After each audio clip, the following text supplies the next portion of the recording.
এই কিশোরী মেয়ের রিলেটিভকে সাথে সাথে ফোন করছে যে কিরে, ওরে না মাদ্রাসায় দিলে পড়তে, পর্দার মধ্যে থাকবে, সে বাড়ি বাড়ি রিসিপ্ট নিয়ে কালেকশনের জন্য কেন আসছে? তার বন্ধুর মাথা তো আরো গরম হয়ে গেছে। কোনো কথা নাই, সরাসরি মাদ্রাসায়। তো মাদ্রাসার যিনি পরিচালক তার সাথে গিয়ে বসলেন। মাদ্রাসার পরিচালক ঘাটতারামি করে তার সাথে বিভিন্ন ধরনের লজিক উপস্থাপন করছে।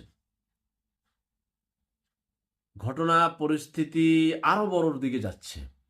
পরবর্তীতে এটা আরো বড় ধরনের যখন ঝগড়া হয়, তার পরবর্তীতে এটা একটা সালিশে বসে। সালিশে বসে ওই পরিচালক কোনোভাবে এটা তার যে এই কাজটা ভুল হয়েছে স্বীকার করতে সে রাজি না। দেখেন, আমি আপনাদের সাথে কথা বলি, আমি মানুষ মাত্র ভুল হয়, আমার ভুল হতেই পারে। আমি ভুল